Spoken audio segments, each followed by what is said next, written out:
Jupiter wagon के quarter to के number disclose हो चुके हैं और कंपनी के बिजनेस की बात करते हैं तो रेलवे से जुड़ा बिजनेस है। नंबर आपको लैक्स में दिखाई दे रहे हैं, मैं आपको करोड़ में बताऊंगा, ठीक है। रेवेन्यू फॉर्म ऑपरेशन चेक करते हैं तो यहाँ पे 1009 का टोटल रेवेन्यू था एक साल पहले, यानी कि सितंबर क्वार्टर 2024 में, ठीक है। और पिछले क्वार्टर में यहाँ पे 460 करोड़ का और लेटेस्ट में आप देख सकते हो 785 करोड़ का रेवेन्यू जनरेट हुआ है, ठीक है। टोटल इनकम हम चेक करते हैं तो एक साल पहले यहाँ पे आपको दिखाई दे रहा है 1018 करोड़ और पिछले क्वार्टर में था 462 करोड़ और लेटेस्ट आप देख सकते हो 796 करोड़ के आसपास, ठीक है। तो क्लियर कट हमें समझ में आ रहा है कि यहाँ पे क्वार्टर टू क्वार्टर तो बढ़त दिखाई दे रही है, लेकिन ईयर टू ईयर यहाँ पे लगभग 22% की गिरावट हमें टोटल इनकम में देखने को मिल रही है, ठीक है। तो यहाँ पे एक्सपेंसेस चेक कर लेते हैं। एक्सपेंसेस दोस्तों देखना बहुत इंपॉर्टेंट होता है। अगर आप एक साल पहले बात करते हैं तो 899 करोड़ का खर्च दिखाई दे रहा था और पिछले क्वार्टर में 431 करोड़ और यहाँ पे 717 करोड़, ठीक है। लेटेस्ट में कितना 717 करोड़। ईयर टू ईयर घटा है और क्वार्टर टू क्वार्टर बढ़ा है, ठीक है।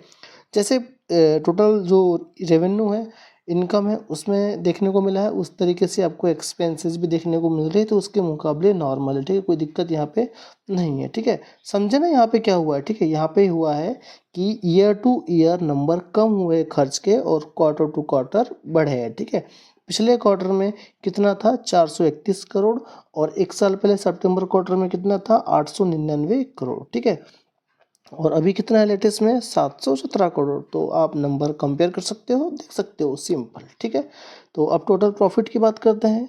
जैसे हम देखते हैं प्रॉफिट को तो एक साल पहले बात करते हैं सितंबर क्वार्टर में तो 90 करोड़, ठीक है। 89 करोड़ का प्रॉफिट बनाया था टोटल प्रॉफिट, ठीक है। प्रॉफिट मतलब दोस्तों उसमें खर्च भी निकल गया, टैक्स भी निकल गया और उसके बाद जो बचता है वो होता है टोटल प्रॉफिट, ठीक है।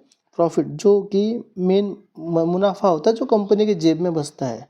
पिछले क्वार्टर में कितना था 30 करोड़ और अभी कितना है 44 करोड़, ठीक है। नंबर देखने के बाद क्या समझ में आ रहा है कि ईयर टू ईयर यहाँ पे जो प्रॉफिट है वो कितना हुआ है, कम हुआ है, कितना 50%, ठीक है। और यहाँ पे क्वार्टर टू क्वार्टर बढ़ा हुआ है, लेकिन हमें क्या देखना है, हमें क्या देखना है, ईयर टू ईयर कंपेयर करना है, ठीक है। यहाँ से यहाँ तो यहाँ में 50% की गिरावट देखने को मिल रही है, तो नंबर हम कैसे कहेंगे, ठीक नहीं है, ठीक है। नंबर में बड़ी गिरावट देखने को मिल रही है और उसी का सीधा असर पड़ता है ईपीएस के नंबर में। तो ईपीएस के नंबर में चेक करो, यहाँ पे 2 रुपीज़ 12 पैसे का यहाँ पे दिखाई दे रहा था पिछले साल और पिछले क्वार्टर में सिर्फ 77 पैसे, ठीक है, 77 पैसे। और अभी आपको यहाँ पे दिखाई दे रहा है 1.10 यानी कि 1 रुपये 10 पैसे का यहाँ पे ईपीएस नंबर है, ठीक है। तो ईपीएस में भी यहाँ पे गिरावट है, ठीक है। क्वार्टर टू क्वार्टर जंप है, जैसे कि रेवेन्यू और इनकम में दिखाई दे रहा है सेम टू सेम, ठीक है। क्योंकि ईपीएस नंबर जो है वो टोटल प्रॉफिट को ही फॉलो करता है, ठीक है। तो दोस्तों रिजल्ट कैसे लगे कमेंट करके आपको बताना है, ठीक है। कमेंट बॉक्स में जरूर कमेंट करिए और चैनल को सब्सक्राइब कीजिए, शेयर कीजिए। Thank you.